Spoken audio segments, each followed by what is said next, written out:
Hello everyone, this is last topic of unit number 7, that is dual nature of radiation and matter. Okay, name of this topic is Davison and Germer experiment. इस topic में deviation और Germer ने experiment किया था। इस topic में हम बात करेंगे वेव नेचर ऑफ इलेक्ट्रॉन कि मैटर का वेव नेचर होता है, ठीक है ना। तो हमने ये तो पढ़ लिया है कि जो पार्टिकल है वो पार्टिकल, तो उस पार्टिकल के साथ साथ उसका दूसरा नेचर भी है, वो है वेव नेचर, ठीक है ना। तो इसमें पार्टिकल कौन सा है, उसको प्रूफ एक्सपेरिमेंटली किसने किया था, डेविसन और जर्मर ने। उन्होंने क्या बताया था कि जो वेव नेचर है इलेक्ट्रॉन का, सबसे पहले डेविसन जर्मर ने डिस्कवर किया था, बताया था, उसके बारे में एक्सपेरिमेंट किया था 1927 में। उसके बाद एक साइंटिस्ट और आया था जेपी थॉमसन, उसने 1928 में ऑब्जर्व किया था कि डिफ्रैक्शन हुआ। डिफ्रैक्शन इफेक्ट शो करता है जब किसी इलेक्ट्रॉन की बीम को किसी क्रिस्टल पर फॉल किया जाता है तो वो स्कैटर्ड हो जाता है, ठीक है। हम ये जानते हैं कि लाइट है, उसके लाइट है, मतलब लाइट में हम फोटोन, जो हमारा पार्टिकल है, फोटोन जब मूव करता है तो लाइट एक वेव करैक्टर है, ठीक है ना। तो उसके अंदर फोटोन भी है, फोटोन एक पार्टिकल नेचर का है, ठीक है। जैसे हम डी ब्रोगली वेवलेंथ पढ़ी है, lambda equal to H upon P. Wavelength क्या होती है, H by P. De Broglie hypothesis के अकॉर्डिंग लैम्डा क्या था, एच बाई पी, ठीक है ना। तो यहाँ से जो P है वो मोमेंटम है, मोमेंटम किसकी कैरेक्टरिस्टिक्स है, पार्टिकल की। और लैम्डा जो है वो वेवलेंथ है, वो लाइट की है, तो वो वेव की कैरेक्टरिस्टिक्स है। तो आप यहाँ से एक बात समझेंगे, डिफ्रैक्शन इफेक्ट को शो किया गया। और अगर हम देखें इसमें जो हमारा जो डिफ्रैक्शन है, इंटरफेरेंस है, पोलराइजेशन है, वो लाइट की कौन सी प्रॉपर्टी को शो करता है, वेव प्रॉपर्टी को, ठीक है। अगर पार्टिकल नेचर की बात करें उसमें फोटो इलेक्ट्रिक इफेक्ट आएगा, कॉम्पटन इफेक्ट आएगा, ठीक है। तो लाइट के दो नेचर थे, एक तो वेव नेचर, एक पार्टिकल नेचर। जो वेव नेचर था लाइट का, वो हम ऑप्टिक्स में पढ़ चुके हैं, वो किसकी हेल्प से प्रूफ हो रहा था, डिफ्रैक्शन, इंटरफेरेंस और पोलराइजेशन, ठीक है। ऐसे ही पार्टिकल नेचर कौन प्रूफ करता है, photo electric effect and Compton effect. तो इसमें जो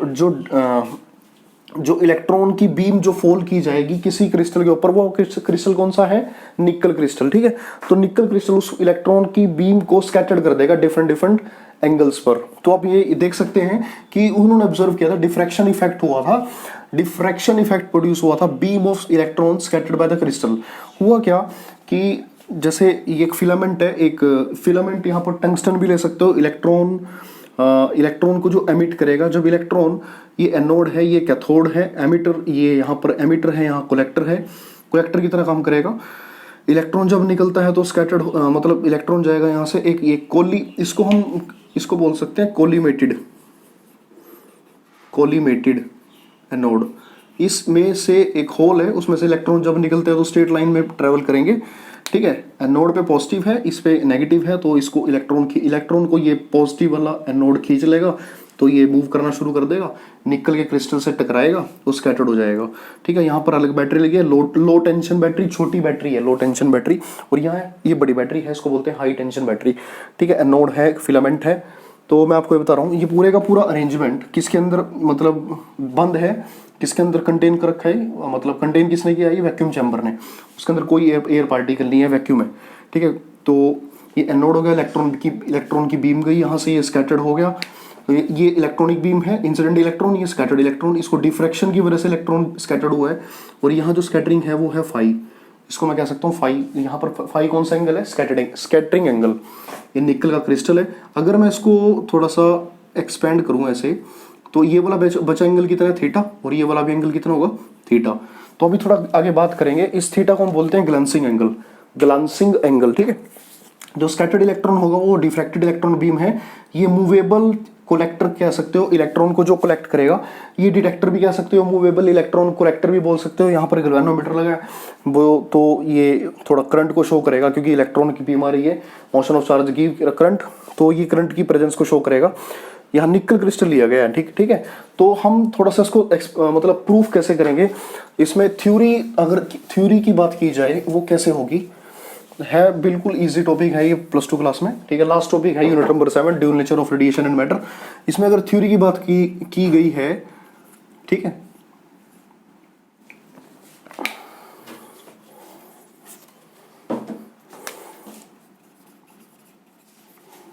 इसमें करना क्या है, तो यहां से देख सकते हो कि जो इंसिडेंट इलेक्ट्रॉन है और ये स्कैटरिंग एंगल है, ये स्कैटरिंग और ये ग्लांसिंग एंगल, अगर पूरा ये जो हमारा जो प्लेन है, और ये देखना तुम, ये मूवेबल डिटेक्टर है, इसको मूव कर सकते हैं, और ये क्या निकल क्रिस्टल है, इसको ये परपेंडिकुलर प्लेन में, प्लेन के परपेंडिकुलर क्रिस्टल है, और ये भी रोटेटेबल है, इसको भी घुमाया जा सकता है। ठीक है, इसमें हम क्या करेंगे, इस मतलब इससे देख सकते हो theta plus five plus theta क्या होगा, theta plus five plus theta कितना होगा 180 डिग्री, ये 2 theta plus 5 equal to 180 degree. ठीक है, यहां से अगर मैं थीटा निकालता हूं 180 degree minus 5 equal to theta by 2, इसको लिखेंगे 90 डिग्री माइनस 5/2, और यहां पर जो 5 है, जब एक्सपेरिमेंट किया गया था अलग अलग एंगल पर, स्कैटरिंग एंगल अलग अलग लिया गया था, अलग अलग स्कैटर्ड एंगल लेकर, और पोटेंशियल, एक्सिलरेटिंग पोटेंशियल कैथोड और एनोड के बीच का जो पोटेंशियल है उसको वेरी किया गया था, और स्कैटर्ड इलेक्ट्रॉन बीम को मेजर किया गया था। मतलब अगर इस बैटरी से हम पोटेंशियल को चेंज करते, जो एक्सिलरेटिंग पोटेंशियल था, अलग अलग इलेक्ट्रॉन अलग अलग पोटेंशियल पर, इसकी रीडिंग नोट की गई अलग अलग एंगल पर। देखो अगर कैसे किया था वो मतलब जो ग्राफिकली रिप्रेजेंटेशन कैसी थी इसकी, ये था इसमें जैसे मान लो यहाँ पर शुरू में 44 वोल्ट से शुरू किया था, अलग अलग रीडिंग ली थी, 44 वोल्ट पे, 48 पे, और यहाँ 54 वोल्ट पे, और यहाँ 58 वोल्ट पे, और यहाँ थी लास्ट में 64 वोल्ट पे। ठीक है, तो अलग अलग यहाँ पर मेरे ख्याल से 68 है, तो मतलब अलग अलग क्या बोल सकते हो, अलग अलग एक्सेलरेटिंग पोटेंशियल था। और इसमें हम बोलेंगे स्कैटरिंग एंगल, वो जो पीक आई थी ना, मतलब जो स्कैटरिंग एंगल था वो भी अलग अलग था। ठीक है, और सब एक्सपेरिमेंटली इन पांचों ग्राफों में से सबसे बड़ी जो पीक मिली थी वो ये मिली थी इस तरह से। ठीक है, और जो इसको क्या बोलते हैं, यहाँ से इसको, यहाँ से हमने वाई एक्सिस पे क्या लिया है, इसको बोलते हैं इंसिडेंस इलेक्ट्रॉन बीम। ठीक है, हर उस पे, तो इनको पोलर ग्राफ बोला गया है, पोलर ग्राफ। ठीक है, यहां पर वाई एक्सिस पे इंसिडेंस इलेक्ट्रॉन बीम था, अलग अलग पोटेंशियल पर अलग अलग ग्राफ आया, और यहां पर थोड़ा सा ऐसा था, फिर 48 पे भी थोड़ा ऐसा आया, ये सबसे बड़ी पीक थी, ये पीक सबसे बड़ी थी, यहाँ पर मैक्सिमम वैल्यू आई थी यहाँ पर, और जो एंगल था यहाँ स्कैटरिंग एंगल जो फाई था वो कितना था 50 डिग्री। ठीक है, और इसमें भी थोड़ा ऐसा ही था, और इसमें भी ऐसा ही ग्राफ आया था। मतलब यहाँ में सबसे ज्यादा जो स्कैटरिंग हुई थी, इंटेंसिटी थी वो सबसे ज्यादा, बेटा ये इंटेंसिटी दिखा रहा है यहाँ पे वाई एक्सिस पे इंटेंसिटी दिखा रहा है। ठीक है, इंटेंसिटी है, जो इंटेंसिटी सबसे ज्यादा किस रीडिंग की थी, 54 वोल्ट पे आया था। मतलब एक्सिलरेटिंग पोटेंशियल 54 वोल्ट अगर रखा जाए, स्कैटरिंग एंगल वहां पर कितना था 50 डिग्री। तो आप ये देख सकते हैं सबसे मैक्सिमम पीक जो मिली है, हाईएस्ट इंटेंसिटी जो स्कैटर्ड इलेक्ट्रॉन की जो मिली है वो कहां पर मिली है, इस पर फाई कितना था 50 डिग्री। तो अगर मैं फाई ये वाला केस लेके चलता हूं, फाई अगर 50 है, अगर स्कैटरिंग एंगल 50 है, और एक्सिलरेटिंग पोटेंशियल वी कितना है 54 वोल्ट, तो 54 वोल्ट। ठीक है, तो यहां से थीटा कितना आएगा, थीटा आएगा 50, यहां रखोगे तो 25 आ जाएगा, 25 में ये इसमें से सब्ट्रैक्ट करेंगे 90 में से कितना आएगा, थीटा कितना आ गया हमारे पास 65 डिग्री, 65 डिग्री, तो थीटा हमारे पास इतना आ गया। और हम अगर देखें जो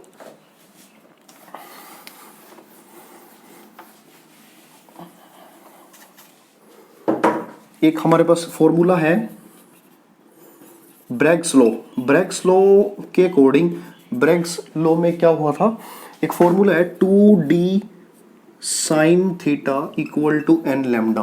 ठीक है, और यहां पर n को हम मान रहे हैं 1, इसको बोलते हैं फर्स्ट ऑर्डर डिफ्रैक्शन। ठीक है, फर्स्ट ऑर्डर डिफ्रैक्शन। ठीक है, और लैम्डा यहाँ वेवलेंथ है, तो यहाँ d जो है निकल क्रिस्टल का d यहाँ पर क्या है, इंटर एटॉमिक सेपरेशन, दो एटम्स के बीच की जो डिस्टेंस है, जो सेपरेशन है वो d से लिखी है, वो निकल क्रिस्टल में कितनी है 0.91 एंगस्ट्रॉम ये होती है। ठीक है, अगर हम तो क्या करें, तो यहाँ पे d की वैल्यू हमें पता है, थीटा यहाँ पर कितना है, थीटा हमारा कितना है 65 डिग्री, हमें डी पता है, थीटा पता है, तो एन यहाँ पर 1 है, तो लैम्डा यहाँ पर कितना आएगा 1.65 ये आएगा एंगस्ट्रॉम, 1.65 एंगस्ट्रॉम। तो ये तो थी experimentally value, experimentally determined value, ठीक है, एक्सपेरिमेंटल वैल्यू कह सकते हैं उसको आप, ठीक है। और अगर मैं डी ब्रोगली हाइपोथेसिस की बात करूं, D Broglie hypothesis D Broglie hypothesis में क्या था, डी ब्रोगली हाइपोथेसिस में क्या था, एक फॉर्मूला था lambda equal to H by M V, यानी कि पी को हमने, पी यहाँ मोमेंटम है, मैंने एम वी लिख दिया, इसका formula 1.23 upon under root V, ठीक है, एंगस्ट्रॉम में होता है। तो लैम्डा इक्वल टू वी कितना ले रहे हैं हम यहाँ पर, एक्सीलरेटिंग पोटेंशियल कितना था जब स्कैटरिंग एंगल 50 डिग्री था, तो सबसे ज़्यादा पीक इस वाले पार्ट में मिली है, इस ग्राफ में मिली है। तो 50 मतलब v कितना लेंगे यहाँ पर 54 वोल्ट, 1.23 अपॉन रूट 50। इसको अगर सोल्व करते हैं ना तो ये आएगा 1.66 एंगस्ट्रॉम। तो ये तो थी ये वाली वैल्यू और ये वाली वैल्यू, ये नियरली क्लोज है, और ये है थियोरेटिकल वैल्यू, थियोरेटिकल वैल्यू, ये थियोरेटिकल वैल्यू है, ये एक्सपेरिमेंटल वैल्यू है। तो यहाँ से ये प्रूफ होता है कि जो एग्जिस्टेंस है डी ब्रोगली हाइपोथेसिस के अकॉर्डिंग वेवलेंथ कितनी होनी चाहिए, इतनी। और एक्सपेरिमेंटली हमने ब्रैग्स लॉ के अकॉर्डिंग एक्सपेरिमेंट करके देखा लैम्डा इक्वल टू 1.65 एंगस्ट्रॉम। तो ये वाली वेवलेंथ थियोरेटिकल वैल्यू और ये एक्सपेरिमेंटल वैल्यू, थ्योरेटिकल वैल्यू जो है वो very close to each other. तो ये क्या है, existence of de Broglie wave, यानी कि जो इलेक्ट्रॉन का जो नेचर है वो वेव नेचर है। इस फॉर्मूले से प्रूफ होता है, यहाँ पर दोनों की वेवलेंथ बहुत ज़्यादा क्लोज है, नियरली सेम है। तो हम कह सकते हैं कि जो हमारा इलेक्ट्रॉन है वो वेव नेचर रखता है। और जो ये क्या साबित करता है, existence of de Broglie wave या matter wave. Okay, thank you.